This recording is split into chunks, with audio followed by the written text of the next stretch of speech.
Shalom Bapak Ibu Saudara-saudari, damai sejahtera Tuhan bagi setiap kita. Pada pagi hari ini kita akan merenungkan firman Tuhan yang saya beri topik, Tuhan pasti menepati janjinya.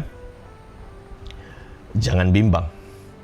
Saudara-saudari yang saya kasihi, selain dosa yang menjadi penghalang kita dengan Allah di dalam meraih janji-janjinya, maka kebimbangan adalah salah satu faktor utama juga yang menghalang, yang seringkali digunakan oleh iblis sebagai senjata untuk melumpuhkan iman percaya kita, sehingga kita tidak mampu memperoleh dan tidak mampu meraih apa yang Tuhan telah janjikan dalam hidup kita, dan itu semua seolah-olah kita tidak bisa mendapatkannya. Saudara-saudari yang saya kasihi, kebimbangan adalah satu keadaan yang sangat tidak mengenakan sesungguhnya. Kebimbangan adalah penyakit di dalam iman kita. Kebimbangan digambarkan oleh Yakobus dengan berkata bahwa orang bimbang sama dengan gelombang laut yang diombang-ambingkan. Gelombang laut yang diombang-ambing kian kemari oleh angin. Angin dari barat timur akan membentuk gelombang-gelombang yang tidak menentu arahnya. Orang yang demikian janganlah mengira bahwa ia akan menerima sesuatu dari Tuhan. Artinya orang yang bimbang ini, saudara, seumpama gelombang yang terombang-ambing oleh angin-angin yang membuat dia tidak memiliki fokus. Angin-angin yang membuat dia tidak mampu meraih janji Tuhan, tidak mampu melihat apa yang terbaik yang Tuhan sudah sediakan di dalam kehidupannya. Dan orang bimbang jangan pernah mengira bahwa akan menerima sesuatu dari Tuhan. Saudara-saudari yang saya kasihi, selama kita mengizinkan kebimbangan menguasai hati dan pikiran kita, maka selama itu kita berkata bahwa aku hidup di dalam gelombang, aku hidup di dalam ketidakpastian. Dan selama itu juga jangan pernah berharap bahwa kita akan mendapatkan apa yang kita inginkan dari Tuhan. Banyak orang percaya, saya perhatikan banyak orang Kristen tidak mengalami penggenapan janji Tuhan dalam hidupnya. Bukan karena Tuhan tidak mengasihi mereka, atau Tuhan ingkar terhadap janjinya. Bukan, saudara, tetapi karena kebimbangan dan ketidaksabaran telah merasuki kehidupan mereka, telah menguasai hidupnya, telah mengizinkan angin-angin itu membentuk gelombang-gelombang di dalam hidupnya, sehingga arah mau kemana tidak jelas, saudara, sehingga tidak mampu melihat apa yang menjadi janji-janji Tuhan dalam kehidupan mereka. Bapak, Ibu, saudara-saudari yang saya kasihi, Tuhan berjanji kepada Abraham, yang pada waktu itu masih bernama Abram, untuk memberikan keturunan. Ketika Tuhan berkata kepada Abraham, Allah berkata kepada Abraham, coba lihat ke langit, hitung bintang-bintang. Jika engkau dapat menghitungnya, maka firman-Nya kepadanya, maka Allah berkata kepadanya, demikianlah banyaknya nanti keturunan. Sebuah janji yang rasanya sulit, saudara. Disebutkan bahwa keturunan Abraham jumlahnya akan seperti debu tanah bahkan, dan bintang-bintang bertaburan di langit, tidak terhitung. Padahal ketika Abraham menerima janji dari Tuhan, Abraham dan Sarah sudah berusia lanjut, yang secara akal mustahil untuk memiliki keturunan. Maka tidak mengherankan di dalam bagian lain, di dalam catatan, di dalam kejadian, kitab Kejadian, Sarah sempat tertawa ketika mendengar apa yang menjadi janji Tuhan kepada dia.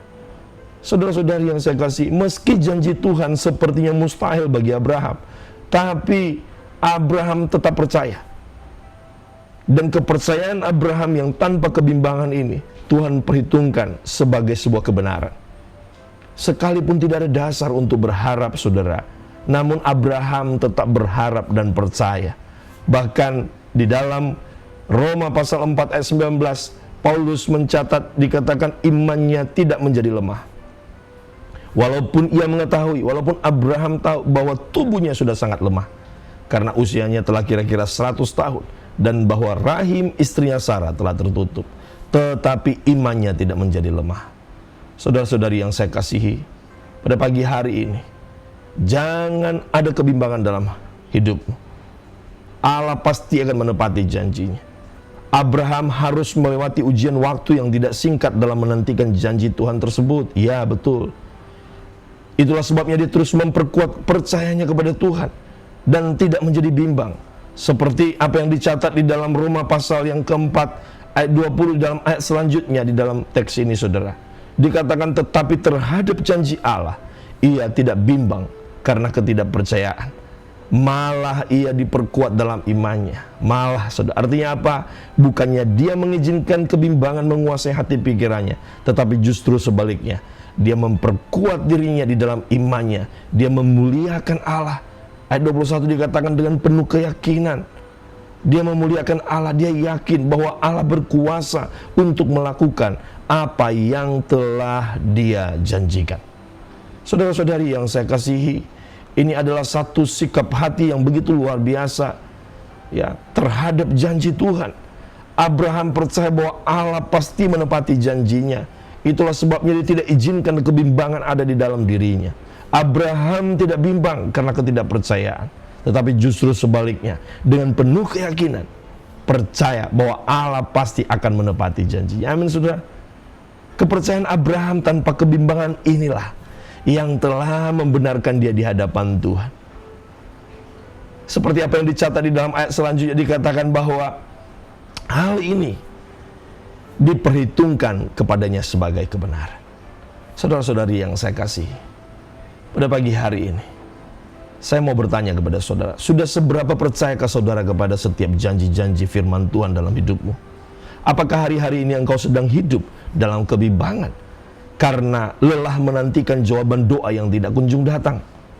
Mungkinkah saudara sedang berencana berhenti untuk mempercayai Dia dan lebih mengandalkan diri sendiri? Saudara, saya mau katakan kepadamu, hentikan ketidakpercayaanmu itu. Hentikan kebimbangan di dalam jiwamu.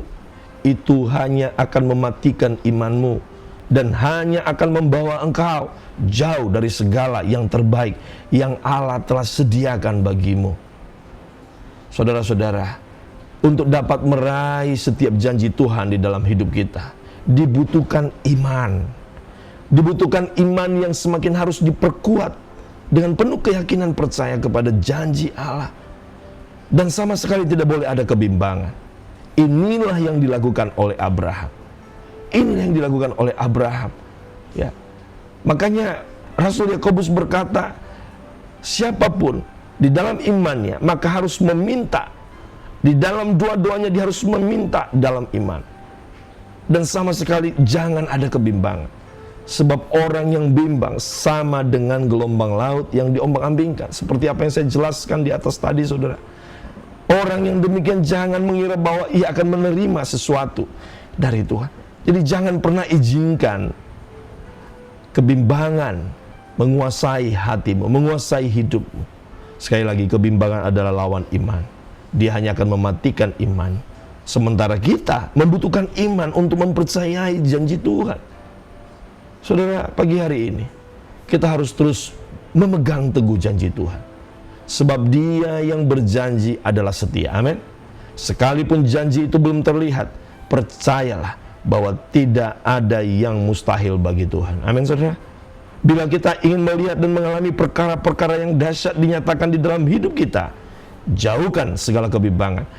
Taruhlah selalu kata ya dan amin dalam hatimu pada setiap janji-janji Tuhan.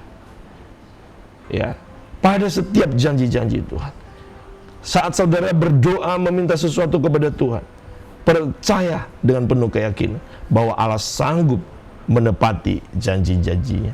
Inilah yang Yesus tegaskan ketika Dia berkata, apa saja yang kamu minta dan doakan, percayalah bahwa kamu telah menerimanya, maka hal itu akan diberikan kepadamu. Yesus sendiri yang mengatakan demikian, saudara. Dibutuhkan kepercayaan yang berkualitas. Percayalah bahwa kamu telah menerimanya. Percayalah bahwa kamu telah menerimanya walaupun kamu belum melihatnya. Inilah kualitas iman yang dibutuhkan untuk supaya kita tidak hidup di dalam kebimbangan.